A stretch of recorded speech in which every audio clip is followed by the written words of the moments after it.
D.R. Horton builds one in every 10 homes in this country.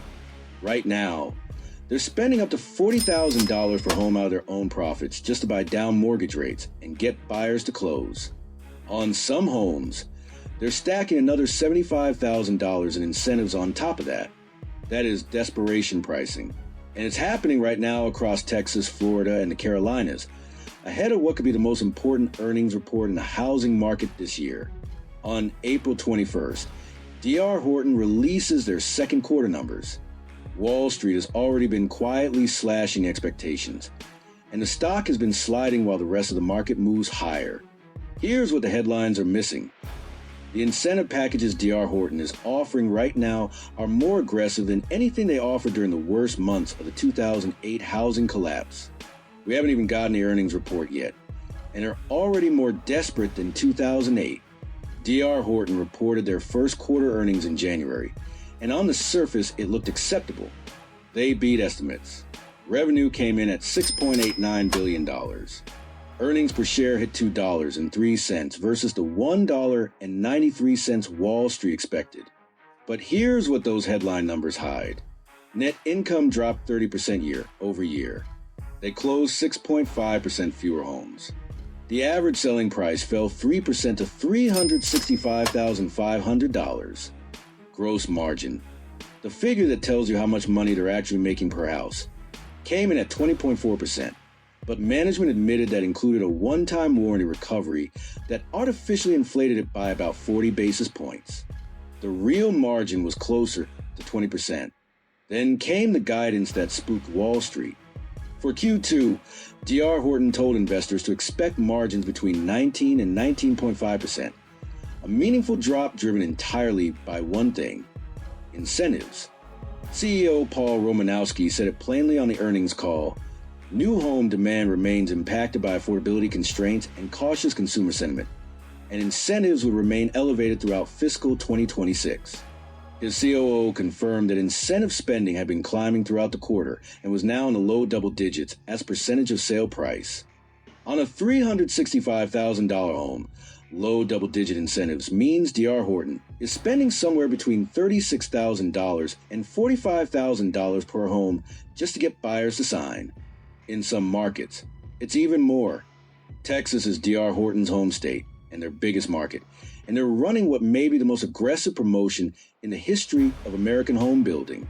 They launched a 0.99% introductory mortgage rate, not a typo, through a 3-2-1 temporary buydown layered on top of a permanent buydown to 3.99%. With prevailing market rates at 6.3%, D.R. Horton is eating the entire difference out of their own margin. In Dallas-Fort Worth, they're stacking $9,000 or more in closing cost assistance on top of that. The market data explains why. Active listings in Dallas have surged roughly 40% year over year to around 30,000 homes. The median days on market jumped to 75 days. The sale-to-list ratio has dropped to 93%, meaning sellers are accepting 7% less than asking, and about 28% of listings already carry price reductions. Austin is even more stark. Redfin data shows there are now 112% more sellers than buyers in the Austin metro, the widest gap of any major city in the country. Days on market have hit 91, the highest since 2011, and the median sale price has fallen 3.6% to $412,000. Houston remains softer but is showing cracks.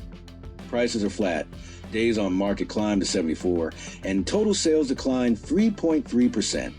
Florida is showing the same pattern, and in some ways it's worse.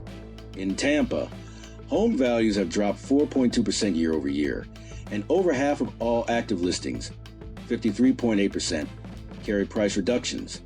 Orlando has posted one of the steepest city-level price declines in the country at negative 8.4% year over year, with days on market stretching to 76 to 78 days, the longest since 2016.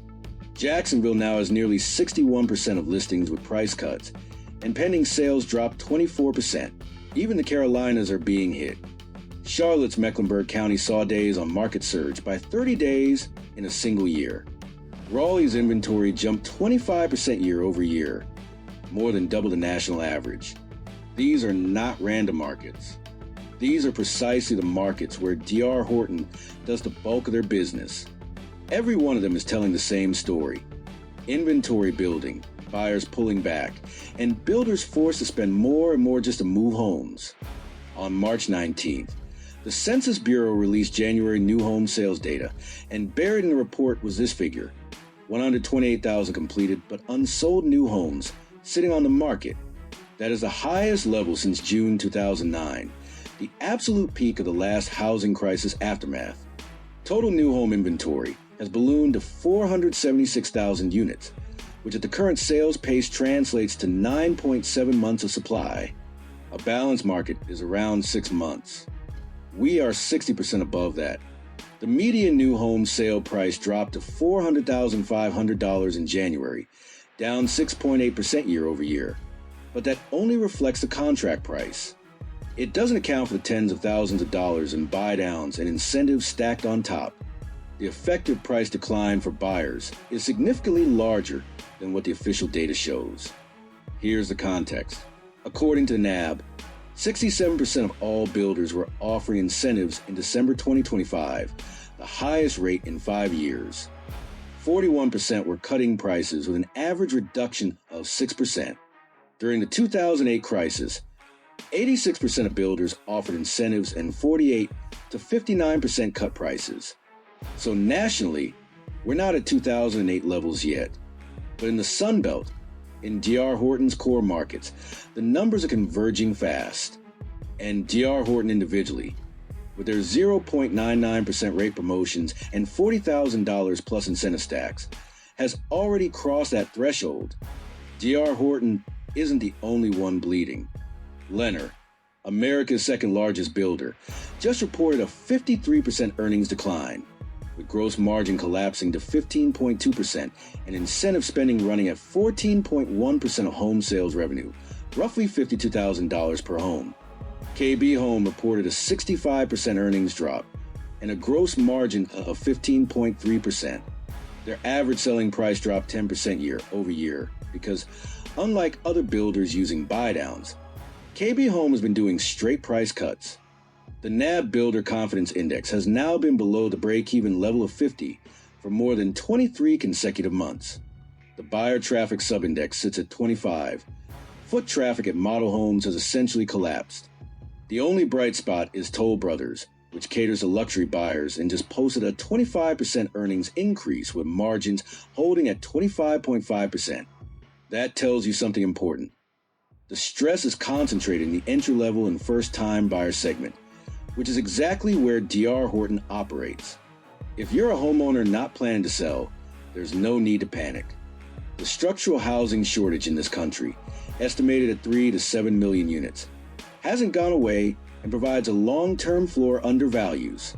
But if you bought in a Sunbelt market in 2021 or 2022 at the peak, be honest about where your equity actually stands.